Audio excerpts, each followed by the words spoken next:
What's up, everybody? Thanks for watching Metal Hippie Podcast. Today I got my good friend and crewmate here at SilverGate, Tom Hendrixson.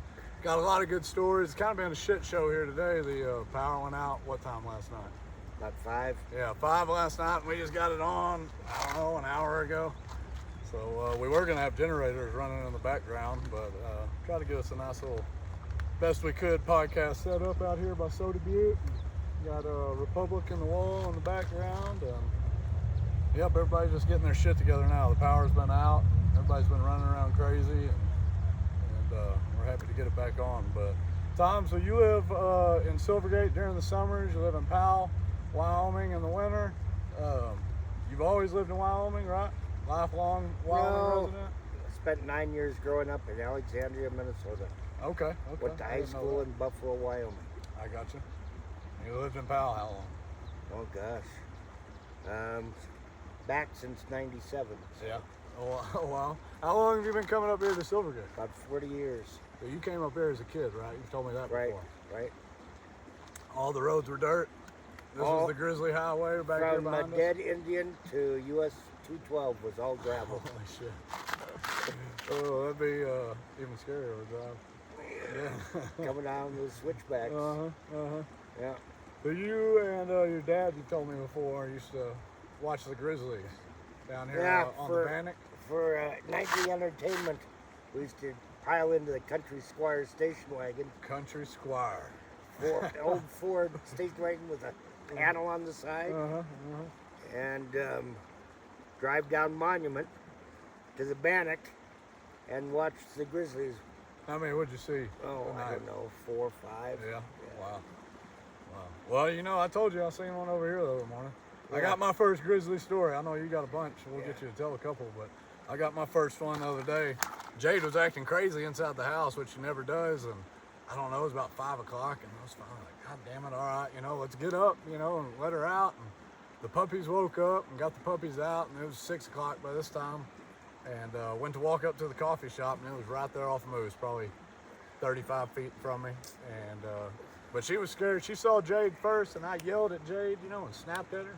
I didn't even see what Jade was looking at first. I thought she was about to take off after a squirrel or a chipmunk or something. And when I yelled at her like that, I saw the grizzly, and she didn't stand all the way up, but she came off of her back feet and turned around and ran north. She was facing north. She turned around and ran south and crossed the creek. I didn't see where she crossed the creek, but you could see, that water, that big gush of water that she made up on the bank. But yeah, I got my first grizzly story. Club of no return now. Yeah. So you've got a few of these. I heard you say yesterday you spent your 9 lives 25 years ago. About 25 years ago.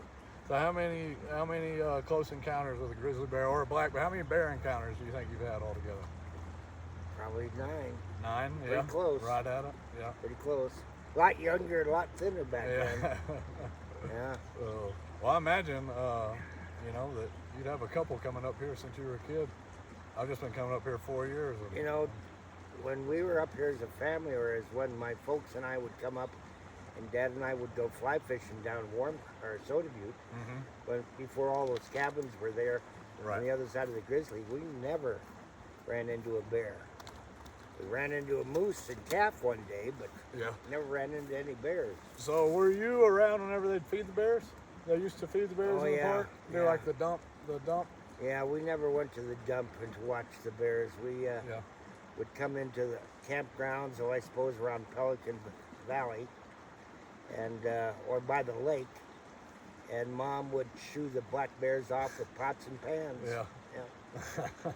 Yeah, there was no feeding bears in the Hendrixson family. Yeah. It's crazy they used to do that in the park, though. I know it.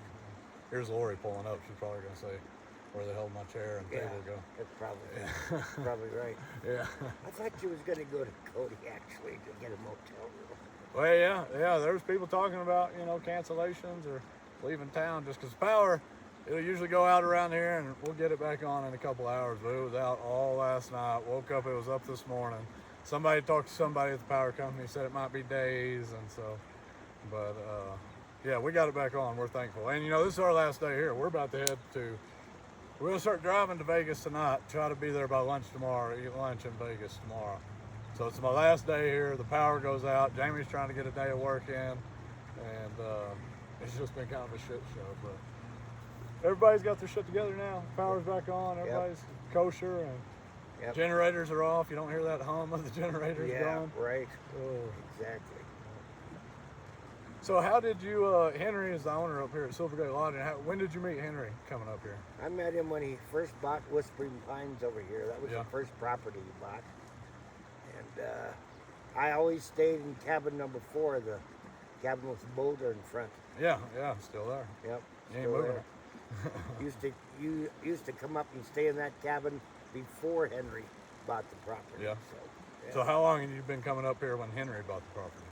Or bought the Whispering Pines? Every September, so what's that been? I don't know. It's been, gosh, I don't know, 20? Has he had it 20 years? Yeah. 2004? Okay, yeah, it's 2024, so yeah, right at 20 years. You'd already been coming up here about 20 years whenever Henry got the place. Yeah. You've seen it change. You've seen it. It's changed. Yeah. I didn't say in your introduction, but also fellow Silvergate flood survivor of 2022. That was a shit show too. We had a hell of a time. We were right in the middle of that shit, weren't we, Tom? Yes, we were. Weren't we? Yeah. Hey, if you can't see on the camera, but right behind us, this creek bank used to go out about 15 more feet. It used to go out about maybe even 20 more feet. Yep. And I mean, the creek beds have changed. Everything's, different than it used to be. You didn't get any sleep that night, did you? No, I sure didn't. Some idiot came over and woke you up about 4:30 in the morning. Well, we'd finally gotten everybody across the creek, and still thought we were going to stay there a little while. But Tom woke me up about 4 o'clock that next morning and said, "Nope, we're going to have to go." It already came across the road and everything else. What's up, Laura? We're doing a podcast. I know where right my chair is at. Yeah. What are you doing? Podcast. Oh. Right there. Yep. Yeah. This is what I stole your chair for earlier. Oh. Yeah. Sorry. Yeah. No worries. Chime in. We're just bullshitting. We were talking about the flood. You were here during the flood. I did not. I missed the flood. Oh, you missed the flood. Okay. All right. But yeah, that was crazy. It was wild. We had to. Where did we stay in Laurel? Well, you didn't I don't go. know. I don't know. I was in the Dodge Spirit that morning. Yeah. And, that's my new Dodge Spirit. And I had packed a little bit before because it just didn't look good. Right. And you were telling us all night, we gotta get the fuck out of here. Yeah. I went up, got you, we went down, we looked at how bad it was, and then we decided to go up and get Chris. Yeah. That was about 4:30 in the morning. And he had just gotten to bed like 2 hours before. And he came to the door and he wanted to know what the hell I wanted. And I said, "Chris, we got a problem. We got to get these people out of here. It's over the road." Yep. So. And even an hour after that, when he woke me up the second time, it was even higher. It was probably 1.5 foot higher that second time he woke me up. There's a lot of water. When I got out of here in the Dodge Spirit, it was halfway up my door. Yeah. You couldn't go fast because if you went fast, you'd water it. Right. Shut the engine down. Well, and that was the whole deal. We still would have stayed here. The road was already fucked in the park. And we were still like, all right, well, everybody's on this side of the creek. Everybody's on the north side of the water. We'll stay. And then the landslide happened in between here and Cook. And that was the moment of reality where it's like, we're about to be stuck right here if we don't get the fuck out now. Yeah. And then when we drove through there as the landslide was happening, I mean, we were having to move big boulders and logs and all kinds of shit. Yeah, the water was across the road when I left, but not big boulders and stuff yet. Well, you came through Cook, and they said, "Where'd you come from?" I went to Exxon, and he said, "So where'd you come from?" I said, "Silvergate." He said, "How the hell did you get in from Silvergate?" Oh man, yeah, it was wild. It was wild. Poor Tyree, he hadn't been here about 2.5 weeks, and he said, "What the hell? All we'd done was shovel snow and run from the water." Yeah, that's right. That's right. Yeah. His first season?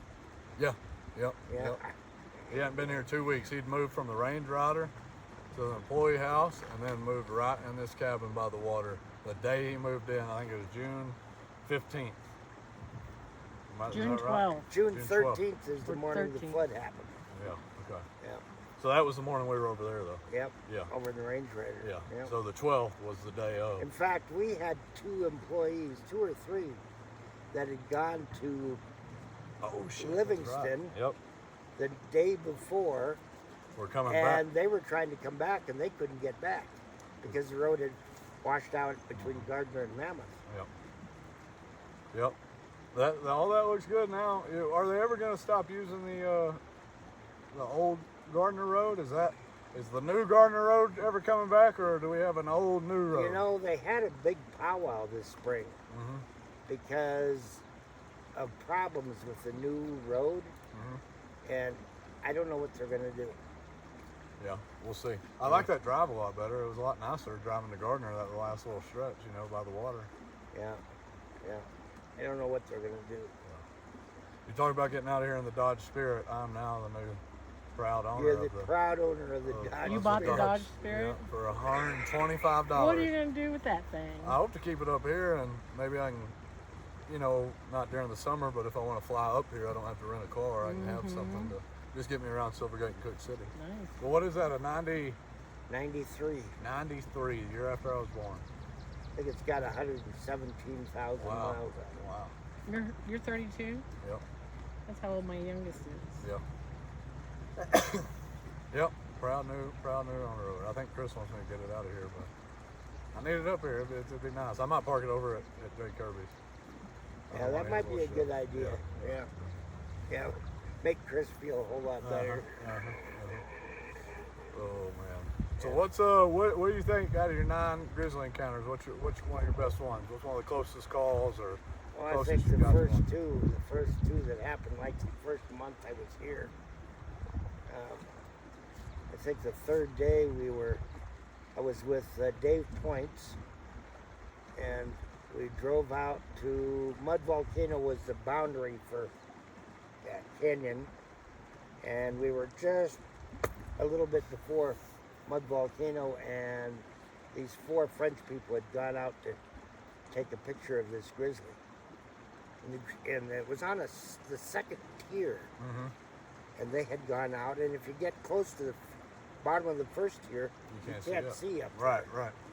And so he said, "Go out there and bring them back." I said, "Okay." Who's he? Dave Points, the guy that I was working with, he was ranger at the time. I think he was from like Idaho, like Driggs, Idaho, or something like that. I'm not really sure. But he said, "Go out and get them," so I did. And got him turned around and was bringing them back, and got halfway back, and one of the Frenchmen said, he dropped his lens cap for his camera, big, huge camera. And so I walked back and picked it up, and as soon as I picked it up, I heard Dave Points at the road yell, "Get down, bear!" That's what I did. It was coming. It done got closer. Yeah. You got down on your tummy? Yeah. Played dead, Brand new National Park Service jacket on. $60 jacket in 1977 was a hell of a lot of money. That bear ripped that jacket up bad. No shit. It had the most rancid breath. I thought I was going to puke. So on your back? It was getting your back? Tried to roll me over, and I rolled with him and went back on my stomach. Wow. And then it just gave up interest and walked off, I guess. Okay. I don't know. Did you stayed. get any Did you go cuts? buy a lottery ticket? No. Your jacket saved you. Oh, my jacket saved me. My National Park Service jacket saved me. Did you go buy a lottery ticket that day? No. No. I probably should have. Yeah. How old were you then? 19? Wow. Holy hell. Yeah. Oh, that's a hell of a thing for a 19-year-old. That's a hell of a thing for a 19-year-old. I got scared enough of it one other day. That's the closest That's I ever want to be to one. Yeah.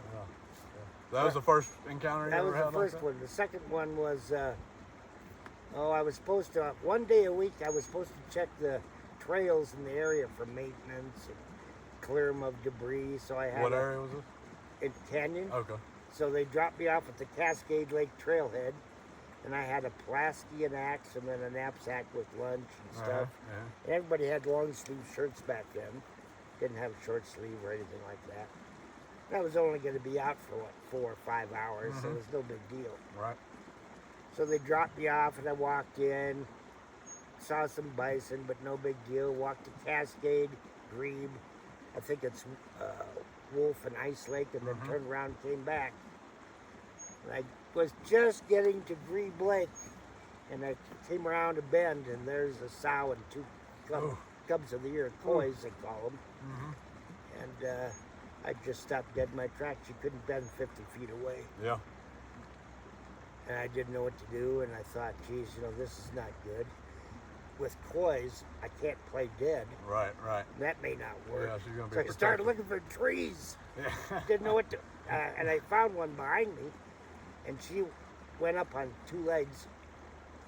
That's not a threatening position. That's just to identify what the hell's out there. Right.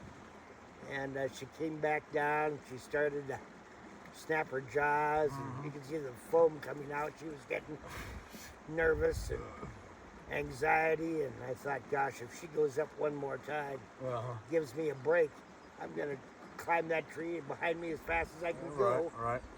And she did, and as soon as she went up, I threw the things off to the side and hit that tree. Yeah. You carrying bear spray or anything? They didn't have bear spray back then. Carrying a pistol? No, you couldn't do that. Not in the park? Not in the park. Not unless you were a certified ranger, and I wasn't. I was a park technician. Right. And so I went up about 25 feet, and she came up about 20. So anybody that says grizzly bears can't climb, that's a myth. Carrie proved that to us the other night at the park talk. That's right. He had She left you alone after that, though? She climbed about 20 foot well, luckily they were coys, though, because I think they were yearlings. She'd have come back right back up. No big deal. Yeah. But I think she wanted to go down and check up, make sure her cubs were all right. Right. How old were you on that one? How long was 19. That was only like 2 weeks later. Damn. And so here I am up in this tree. She'd already come up 20 feet. But for me to get any higher, I didn't know if I was going to break branches or what. Right. It was a little sketchy. And so I just kind of sat there. And sat there. And sat there. And at some point in time, I must have dozed off. Okay. And caught myself. I woke up, and now there's no bear. But I don't know where she's gone. Right. You don't That's know what the worst part. Yeah, you might walk right back into her. The guys that were supposed to pick me up at the trailhead, they called up, and they said, so where are you? On the radio. I had radio with me. They said, bulky thing. I'm surprised it stayed around me. It should have fallen off when I went up the tree. Luckily it didn't, but they called and asked me where I was. I said, well, I'm in this tree south of Grebe Lake. Well, what the heck are you doing up in a tree? I said, well, there was a grizzly. They said, oh, yeah. They thought it was a joke. Right. But you don't make jokes on the radio where all the other people in the park can listen in. Right. And they said, well, we've got to go make a trip and check over at Norris. When we get back, we'll give you a holler. And then they clicked off. So you just had to sit and I'm in the tree. And I don't know where the bear's gone. I'm not getting down. And so now it's starting to get dark. And if anybody knows about Silvergate, Cook City, Yellowstone, even in the summertime, it gets cool. Oh, yeah. And you only have a long sleeve shirt on. It got cool last night. It got cool last night after that rain. About 40-some degrees, yeah. And so they called just about dusk. They said, so where are you? I said, I'm in this tree. Oh, you weren't kidding. I thought, no, I'm not kidding.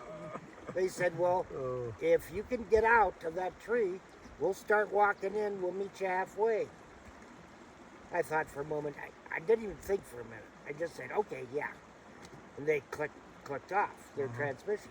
Then I thought, well, how am I going to get out of this tree? I don't know where she is. So I just sat there for about 15, 20 minutes trying to listen. Right.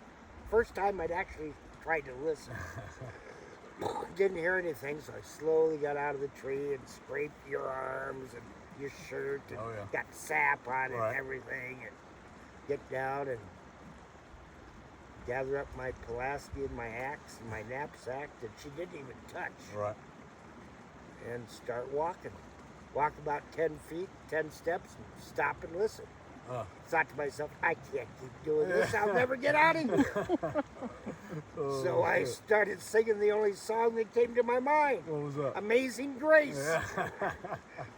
as loud as I could. Yeah. And stop about 10, 20, shut up and listen, Yeah, but keep going.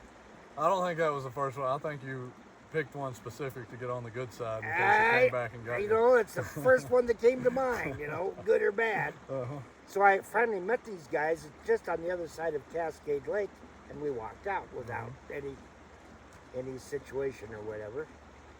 And so I'm at work the next morning in the ranger's office. I handed out backcountry permits besides living at the campground entrance to Canyon Campground and kind of running the campground. Right. And so these 4 college kids come in. And the sub-district ranger's door and my office area, 2 adjoining offices, and the door's open and they're having their morning briefing in there. And these 4 college students come in. They said, we'd like to make a complaint. And I said, okay, well, complaint's no big deal. So I got out the paper and the mimeograph paper and the carbon paper because we didn't have any computers or nothing. Put it on the typewriter, took down names and everything like that, and got the description. I said, so what happened? They said, well, we came from school, Montana State University in Bozeman, and we were just going to have a nice couple of days backpacking into Cascade Lake, do a little fishing. And about midnight last night, some idiot walked by singing Amazing Grace. Oh, shit. That's funny. Guys in the other room had to shut the door for people to hear them from laughing. That's hilarious. Yeah. That was pretty funny. Oh, man. 19 years old. 19-year-old Tom. I'd like to know you at 19. Yeah, I was a goofball. Yeah. I think all 19-year-olds are. Well, can't speak for anybody else, but I was, yeah. Yeah, have you told me before that you served, you did some law enforcement? I did. I went to the National Law Enforcement Academy for the Park Service in Santa Rosa, California. Oh, wow. Tom in California. I stayed in a tent for 10 weeks. Wow. Yeah. Nice tent? You have a stove? Kmart tent. Yeah. No stove? I gave it about 5 coatings of Scotch Guard. Yeah. My mom thought I was a little excessive. Yeah. First week, it did nothing but rain. Uh-huh. I was the only one in their tent that was high and dry. Right. Yep. How long did you do that for? I did that. Well, I went out there for 10 weeks. Yeah, but was that the whole program, or was that the training? That was it, 10 weeks. I got you. And then for permanent rangers, I think they went out to like Georgia, or Virginia, or something like that, and did their training. Well, we did like defensive driving and shooting and physical restraint. Right. It was pretty extensive. Did you ever get to use any of it? Any physical stuff? Yeah. Anything you learned? Always worked as a team.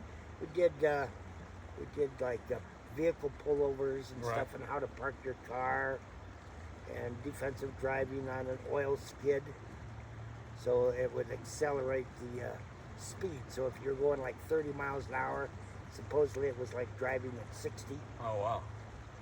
And let's see, what else did we went to a shooting range, and you had to shoot, the most you could shoot was 300.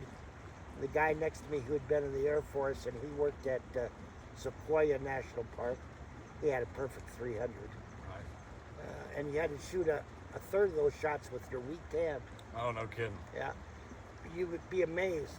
Most of those shots are better than with your regular hand. See, I do everything right-handed except shoot. I got a bad right eye. I got horrible vision in my right eye. Right. And my stepfather, he noticed I was about 14 shooting some doves, and he said, you know, you're leaning over your gun. I didn't even notice I was doing it.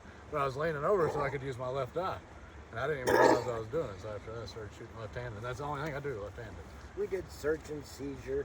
Most of our instructors were San Marin County Sheriff's officers or U.S. Park Police officers. Yeah. The guys in the motorcycles in the presidential motorcade. And so they were out of the Sausalito office across from San Francisco. I got you. And so, yeah. Was that the only time you ever spent in California? Was it 10 weeks? That was the only time. 10 weeks in a tent. Yep. Saw gray whales migrating north. Yeah. Saw the ocean. Never seen the ocean before. Yeah. Went to a fish shop and restaurant in Point Reyes, and there was a great white shark laying out, 6-month-old, laying out in front of this fish shop. And the caption above was, I wonder how big Mama is. Yeah, it was about 6 feet long. I'm going to be in Los Angeles in a couple of days. You want to go with me? No. Oh, come on, Tom. No. You'd fit right in out there. No, I don't think.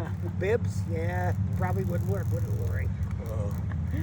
Yeah, I might be in the bullseye for people. Yeah. You got a bum of smoke off of you, Tom? Yep. I've been doing pretty good I'm on the gonna smokes, go. huh? You guys are having a good time. Yeah, thanks for being, it's cool to do it with an audience. I've never had anybody sit in before. Well, Never- Tyree has before. Never had anybody actually Well, I had wanna no listen. idea what you were doing over here. Yeah. I was quite perplexed a little Yeah. while ago. I was like, I don't know what to think. Yeah. So I went and moved her stuff earlier, and she come out and was like, who the hell stole my table and chair? We got to make do with what we got out here. No, and my initial response was somebody I know has done this. Right. But then I was like, maybe not. Yeah. Maybe it was just some obnoxious Turon. Yeah. You're gonna delete some things, right? Oh, yeah. I'll edit it down, sure. Okay. I like the Turon thing. Yeah. I'll show your lighter, I too. gotta go cool off. Gotcha. I'll show your lighter, too, please. Yep. Yeah, I've been doing pretty good on the smoking. I'm on the Zens, on the nicotine pouches, no tobacco. Yeah. But I like a cigarette with you. I like sharing a cigarette with you every now and then. Should just quit. Yeah. You should too. I'll quit if you do. Yeah. I've heard that before. Yeah. Do you cut down in the winter or anything? Smoke more in the I winter? usually don't smoke hardly at all in the winter. Really? I feel like when I smoked regular, I tended to smoke more in the winter. It's something about having a cigarette outside in the cold that I like. Yeah, I don't like having a cigarette out in the cold. No. Minus 20? No, thank you. What's the population of Powell, Wyoming? Well, I just was down there the other week, and it's 6,419. Wow. That's about the size of my hometown, Bologna. It's fluctuated. I think it's been up to 10,000 before, and the tornadoes have come through. And I think Cody is 10 or 11,000. yeah, Cody's right at 10,000. Yeah.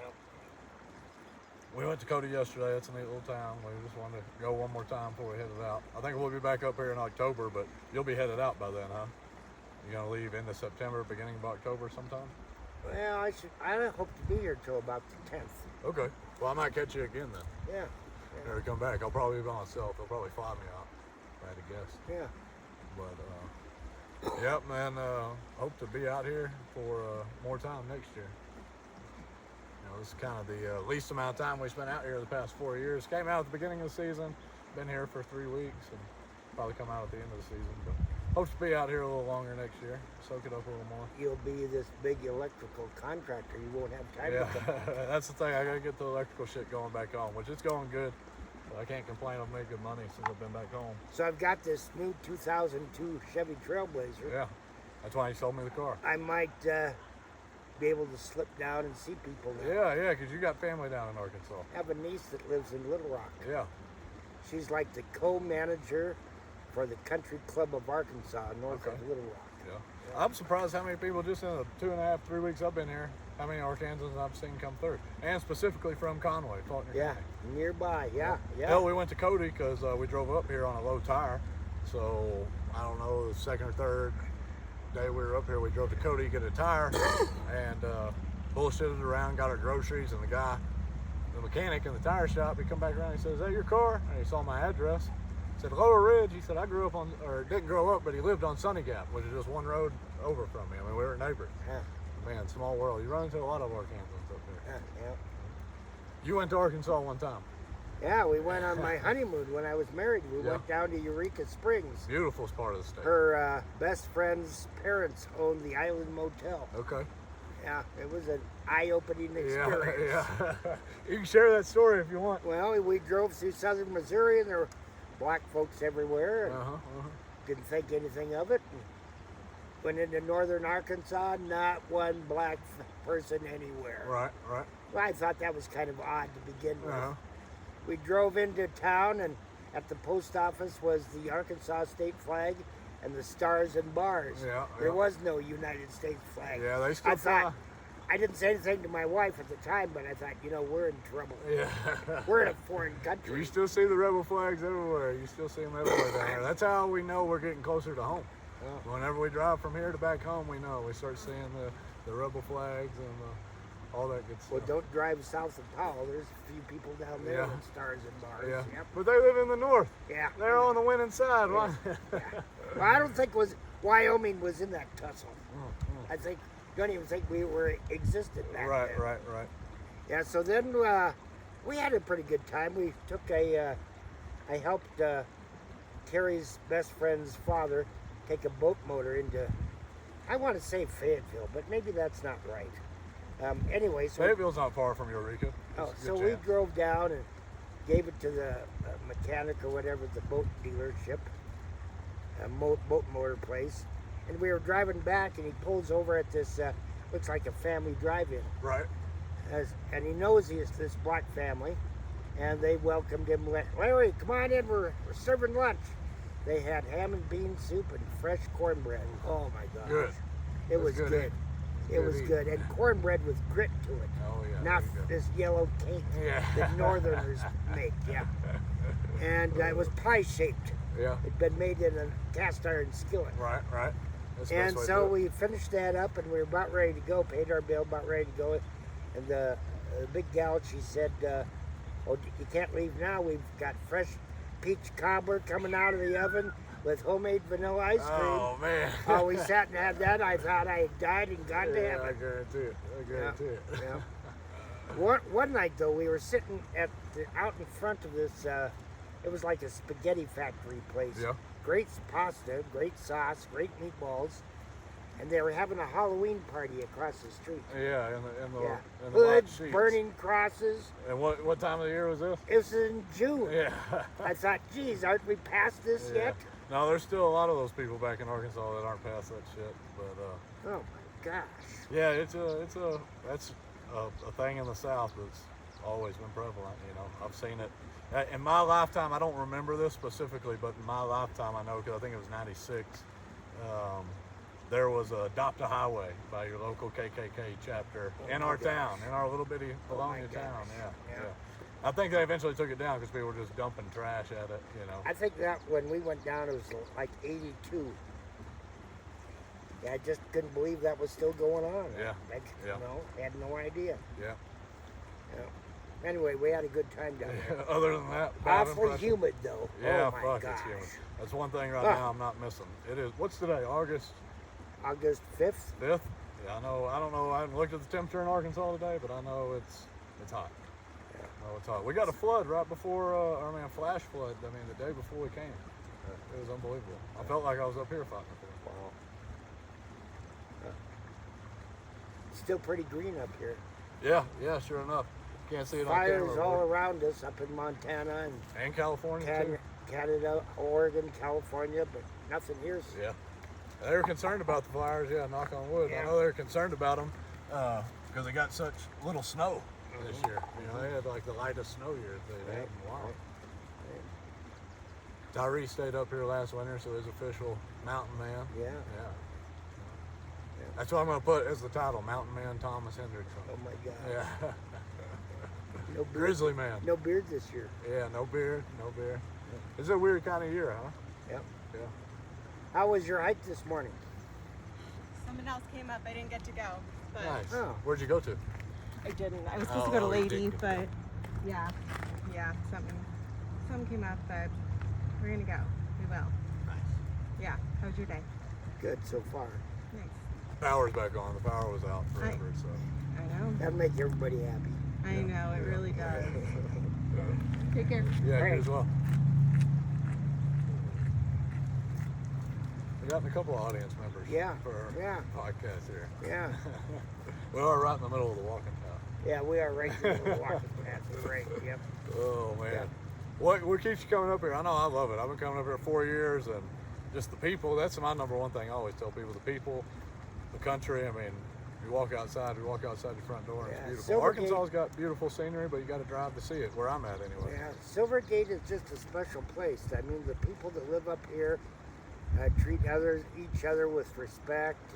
Everybody looks out for everybody. That doesn't happen everywhere else, but then you get all this around you, every 24/7, you know. My brother came up about 15 years ago, I think, for the first time, and we were over in Pine Edge 4 cabin. And he's from Colorado Springs. And we're sitting outside one night, and he says, so how dark's it going to get here tonight? And I said, well, dark. You know, how do you explain dark? Yeah, right.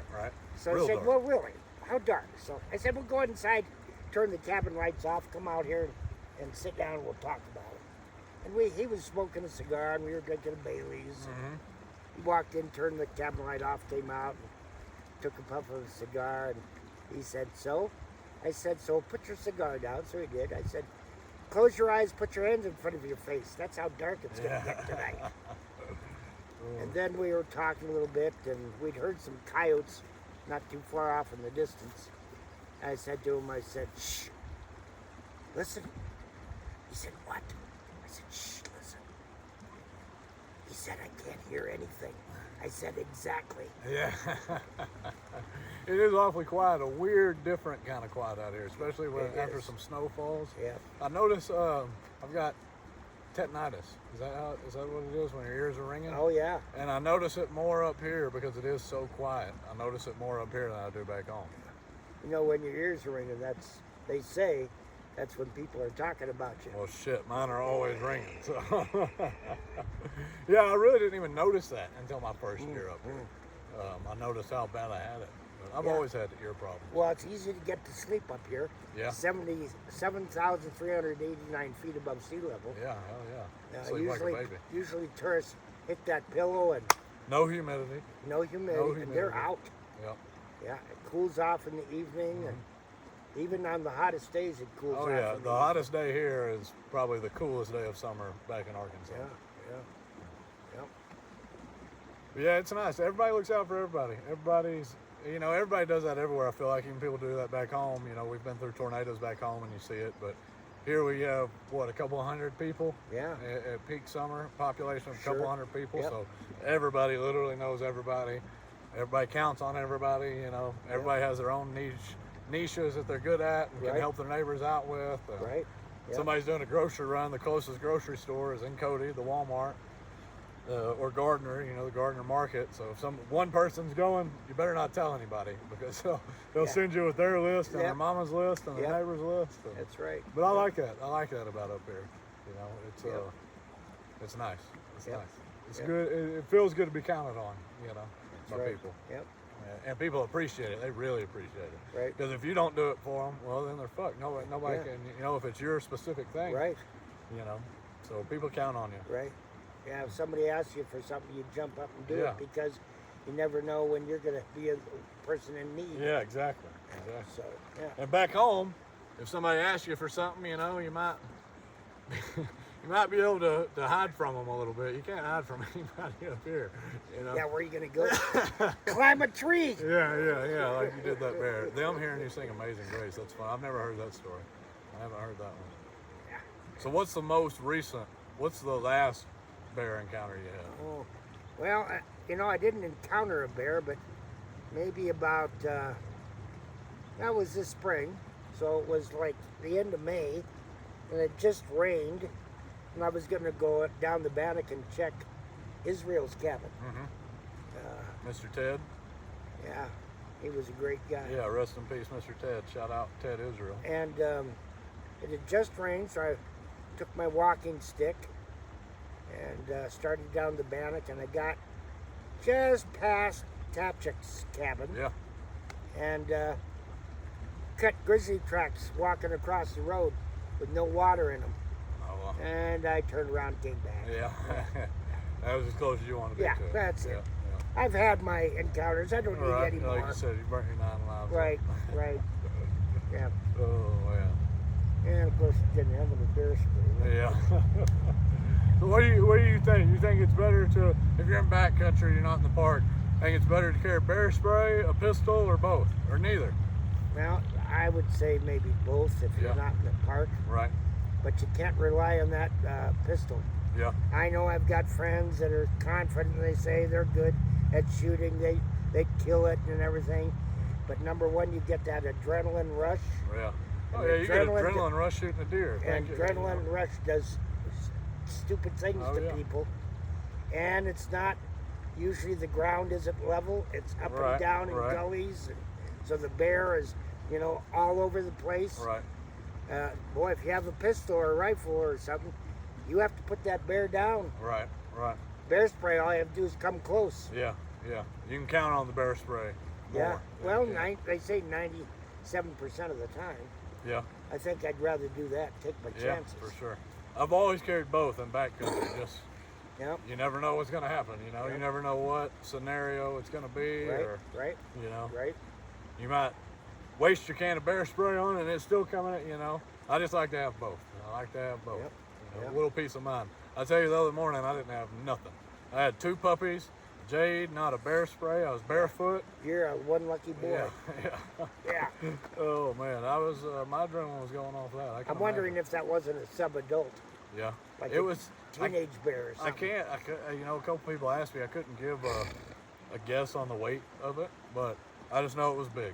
It was big, and it was a grizzly bear. It was right there in front of me, and it got me going. It woke me up.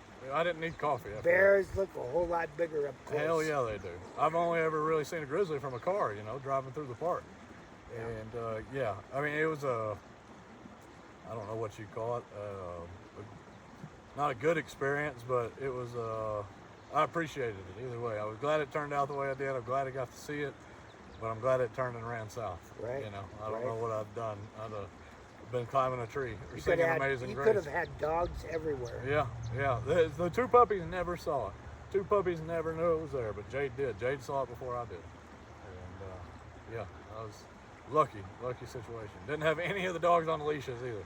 You know, all 3 of them just walking, doing their own thing. Yeah. Scary. Yeah. So that was my closest encounter I've had with one yet. I hope not to get as many tally marks as you've got. We were sitting out in Hayden Valley one day. This has been about, 8 years ago.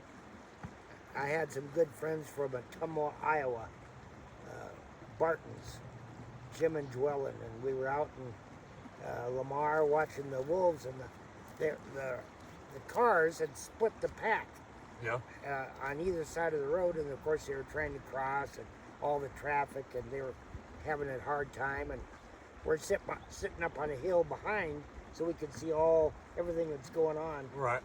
And Jim calls me on the radio. He says, Tom, do you see that? What's that out in the valley? I said, what are you talking about? He said, look, out in the valley. What is that? So I look out, take my binoculars out, look out in the valley, and it's a grizzly bear.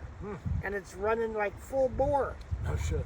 Right at us. Right. But it's way out there. Yeah. So I look behind it to see what it's running from. Can't see a darn thing. Look in front of it, can't see anything. He said, well, you might want to keep your eye on it. I said, okay. Just kind of forgot it. Right. We'll go back to watching the wolves. And about 5 minutes later, he calls me again and said, Tom, are you keeping track of that bear? I said, no, I've been watching the wolves with you guys. He said, well, he's getting pretty close to the river now. Better keep your eye on him. And looks at his binoculars, and yeah, he's right on the other side of the river. And I'm standing right next to this guy with this huge camera photo lens. And we go back to watching the wolves. And about 2 minutes later, Jim comes on the radio and said, Tom, you better stand up. That bear's going to run right over you. Oh, shit. And I stood up from my stool, and this guy stood up, and he literally ran 5 feet on the other side of this guy with the camera. Shit. Didn't stop, went right up the hill. Wow. Never knew what was going on. Wow. Couldn't tell what he was running from or what he was running to. He just took off and ran right up the hill. So I've seen a grizzly run like that with Ben and Kate. It was our first year here. We're in Lamar Valley, and it was following a coyote up. We were looking southwest, I guess, in Lamar Valley. It was following a coyote up. I don't know, staying about 25 yards behind him, and that coyote must have had pups up on that hill, because it turned around. I didn't know anything about the wildlife out there at this time. You know, it was just my first couple of weeks out there, and that coyote turned around and kind of barked or whatever, went after the grizzly. Grizzly ran down just a little bit though. Maybe chased it 10, 15 yards. Coyote started going back up the hill. Grizzly started following it, got a little closer. And at this point, they're probably 150 yards from us. We're in the car watching them, see them through the binos. And all of a sudden, I guess that coyote had enough. And it turned and chased that grizzly for, I don't know, probably 70 yards. Right. But I'd never seen, and it started running north towards us. Right. And we're in a car, but still seeing that thing at full trot running, like, oh my God, it made you want to roll the windows up and lock the doors, but just seeing that thing run like that. And I guess, you hardly ever see a grizzly running from a coyote like that. So that was our best guess that it was had some pups up there. So. Sure. That's the only one time I've seen one in a full, what'd you call it, a full bore? Yeah, full run like that. Yeah. That was just to see that big ass Well, they can run about 40 like miles an hour. Yeah, that's faster than I can run. That's faster than Usain Bolt on steroids. Yeah. Have you been watching any of the Olympics? No. No, we've caught some here, and ESPN does the Ocho every year. You're familiar with that, where they just show so it started out of a movie, Dodgeball, where it's just kind of a running joke, but it's ESPN 1 and 2. They call this ESPN 8 the Ocho, and they just show like funny sports. Like the other day we were watching dog surfing. And last night we watched marble racing. Oh, God. I woke up in the middle of the night because we're staying on the couches in the employee house here. I woke up in the middle of the night and they were having Microsoft Word Championship. A bunch of guys just typing as fast as they can on there. I love watching it just because it's funny. It's funny sports. I'd love to bet on it. It'd be fun to bet on. But we've been watching a little bit of the Olympics, watched the American win. I think it was the 40-yard dash yesterday. I mean, just barely. They announced the Jamaican one, said, oh, he's a gold medalist. And I went back and looked and had to recant and give it to the American. Oh, wow. He was the only one accelerating at the finish line. Everybody else was decelerating. He started out almost last, but he really picked it up halfway through. But it's kind of that weird lull in sports right now, so I'm glad the Olympics are going on. There's been a couple of UFC fights we watched. But yeah, ready for football season. Go Pokes. Yeah. Oh, man. Yeah, ready for football season. Call the Hogs. I don't even know our schedule yet, but yeah, maybe you can come down. Maybe it'll work out when you come down. Maybe we'll be having a game in town. It'll be fun to go see. We've just got one game in Little Rock now, but that'd be cool. So where's the university at? So the university's in Fayetteville. Oh. In Northwest. But we've got a football stadium in Little Rock, the capital city. And I think they used to have 3 games a year there. And then they went down to 2. When I was growing up, they had 2. We'd play like a preseason game and then play LSU every year for the Golden Boot. And now we just play like a no-name school. The stadium's kind of old and shitty. The bathroom's kind of dilapidated. It's all concrete. And it's pretty much an away game for the football team because they got to drive 2 hours south to Little Rock. And the biggest draw of it is the stadium sits right on a golf course. Oh, wow. And so the tailgate, more people go to tailgate. Sure. But that's a big complaint from the season ticket holders. All these drunk kids out here partying on the golf course. But you've never seen anything like it. I mean, these people go crazy. We've went every year we could since I was a kid. Used to go with my parents, and me and Jamie went. But it's not the same just because they play a no-name school. They used to play for the Golden Boot Trophy there, play Louisiana. But it's still fun to go to. That'd be cool when you came through. That'd work out. Have to see what happens. Yeah, have to see what happens. I don't know how long we've been going. Let's see, 48 minutes. That's a pretty good one. That's pretty good. We'll have to do it again. I know you got a lot more stories. We got three of your 9 lives. We'll have to do it. Yeah, when I come down. I can come down. Yeah, for sure. Yeah. That'd be cool. Yeah. That'd be cool. Well, we'll definitely have to do some more. You have to be a repeat. Okay. Repeat on it. I'm trying to do some more and had a list of names, and I was like, Tom's perfect. Tom can sit and bullshit with the best of them. Yeah, do every night, don't we? Yeah, out by that fire. Out by the SilverGate General Store. If you're looking for a summer vacation, look up SilverGate Lodging, just outside the northeast gate of Yellowstone National Park. You get to meet Mr. Tom outside the storefront by the fire, making s'mores. What do you think about the Costner show Yellowstone? You like it? You feel like it accurately represents the area? I don't watch it. It really, yeah. I hear that from most people out here. I've seen excerpts, but yeah. I've never. See, everybody back home watches it. Everybody back home loves it. And you talk to people up here, and they're like, I really don't. Yeah, the ranch isn't the real ranch. Isn't even close to Yellowstone. No. And it's funny because the setting for the show is a piece of Montana that butts up to Yellowstone Park. Well, the only two pieces that do that is Silvergate and Gardner. That's right. Yeah, so. I don't see any big ranch around here. No, there's no. No place for cattle to graze around here. Yeah, no, you have to go 20 miles either way at least. Not that way, but you the go Bears that way. would be having prime rib dinner every night. Oh, Tyree made some good pork belly the other night. Did you get any of that? He did. Yep. It was good. Yep. Tender. Yep. Yeah. Tyree's gonna go out there with us to Vegas and Los Angeles. I'm gonna meet another friend out there, and cut all the way back west or east. After that, get back to Arkansas, get back to the heat. All these miles, you're gonna have to buy a newer car.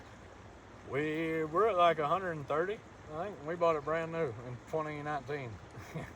We put 130 on it so far. But I got a new car now. Yeah, that's right. Yeah. How long do you think that one will run? I don't know. Before I came up here, I put two new bearings in the rear wheels. Yeah. So that'll last pretty good. The engine's good. Doesn't use any oil. Yeah. Gets about between 30 and 36 miles a gallon. So It'll get you around. it's just missing a few things. Yeah. Oh, everything's missing a few things here in Silvergate. Yeah. Whether it's a screw or whatever you want to call it. We're all missing something up here. That's true. Well, I'm not missing the heat though. Going back to that heat, I think it's gonna be pretty hot in California too. Yeah. We're gonna be right there by Venice Beach.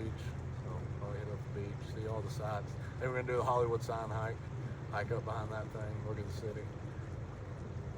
I'll scope it out. I'll scope you out a place out there. I know you want to go out to Los Angeles. Yeah. So for sure, it's on my bucket list. Yeah. Oh, well, Tom, thanks for bullshitting with me for a sec. We'll have to do it again. I like to end all mine. I like to shout out my brothers, Rafon and Redmond. Much love to you guys. And especially if you're out here in Yellowstone country this year, watch out for motorcyclists. I think there was 2 wrecks on the Beartooth yesterday. Yep. One guy got airlifted. So watch out for our friends on the 2 wheels. I know there's a lot out here this time of year, so watch out for those guys. And man, it's a nice sunny day out here. There's no smoke. Hadn't been gray in a couple of days, but you can still find yourself in a bad mood sometimes, you know, or a sad mood. You get down, depressed. If you happen to do that, reach out to the National Suicide Hotline. They've revamped that number, simplified it, just 988. It used to be a long 1-800 number, but it's 988. So if you're not sponsored by anybody like BetterHelp or anything like that, so that's the best thing I can put out there. But I want you to be here tomorrow. You know, don't get caught up in your head. Don't get caught up in all the negative shit. That's another thing I love about Silvergate. It's simple, but it just reminds you know, how small you are in the world and how beautiful just nature is. You know, you feel more at peace out here than you do. And I love the cities like Los Angeles, Las Vegas, where we're about to go. I'm going to love that. I'm going to eat that shit up. I love going to New York, but there's something about being by the water, by the mountains, in the trees that I love it. You know, you feel a different sense of peace than you do back home. Yep.